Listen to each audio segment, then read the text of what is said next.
নবী আলাইহিস সালামের উম্মত হিসাবে মনোনীত করেছে, নবী আলাইহিস সালামের উম্মত হিসাবে আমাদেরকে প্রেরণ করেছে। নবী আলাইহিস সালামের কত দাম, কত মর্যাদা ছিল।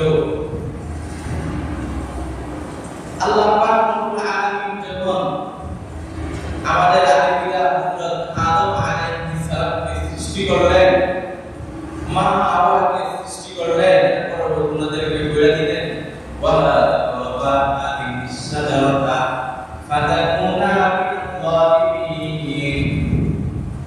তোমরা ওই গাছের কাছে যেও না, তোমরা যদি ওই গাছের কাছে যাও তাহলে তোমরা জান্নাতের অন্তর্ভুক্ত হয়ে যাইবা। কিন্তু শয়তানের ওয়াসওয়াসায় মা হাওয়া ওই গাছের কাছে গেলেন, ওই গাছের কাছে যাওয়ার পরে ওই গাছ থেকে ফল পেয়ে গেলেন।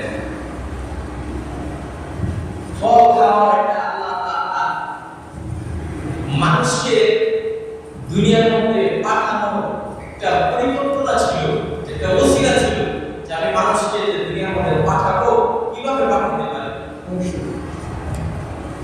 এই জন্য আমরা এই কথা বলতে পারি না যে নবীরা ভুল করছেন, হযরত আদম আলাইহিস সালাম ভুল করে ফেলেছেন, ভুল করে ফেলেছেন না, আমরা বলতে পারি না।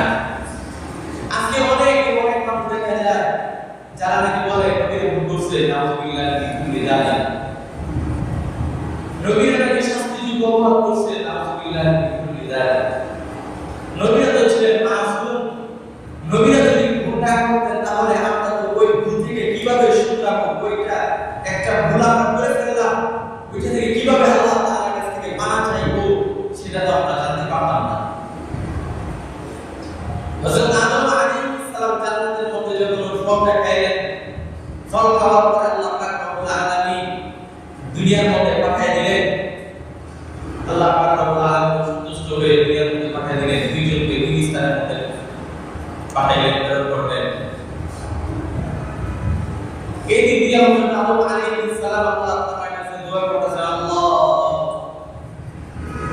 ভুল করছি, মাফ করে দেন, অনেক বড় গুনাহ করছি, জুলুম করে ফেলছি, আল্লাহ মাফ করে দেন। 360 বছর পর্যন্ত দোয়া করলো, কিন্তু আল্লাহ তাআলা মাফ করে নাই। এই দিক দিয়ে হযরত আদম আলাইহিস সালামের স্মরণ হলো জান্নাতের মধ্যে আল্লাহ পাক রব্বুল আলামিনের নামের সাথে একটা নাম দেখছি, এই নামটা হয় অনেক সম্মানসূচক, অনেক মর্যাদাবান।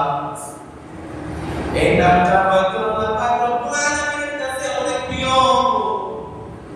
দেখি এই নামের উসিলা কইরা যদি মাফ চাই, দেখি আল্লাহ পাক রব্বুল আলামিন মাফ করে নাকি। এই দিক দিয়া নবী মুহাম্মদুর রাসূলুল্লাহ সাল্লাল্লাহু আলাইহি ওয়াসাল্লামের নাম নিয়ে আল্লাহ পাক রব্বুল আলামিনের কাছে দোয়া করলেন। দোয়া করতে দেরি হইল, আল্লাহ পাক রব্বুল আলামিন দোয়া কবুল করতে দেরি করে নাই। সুবহানাল্লাহ। আল্লাহ পাক রব্বুল আলামিন দোয়া কবুল করে সাথে সাথে দুইজনকে আরাফার ময়দানে উপস্থিত করে দিয়েছেন।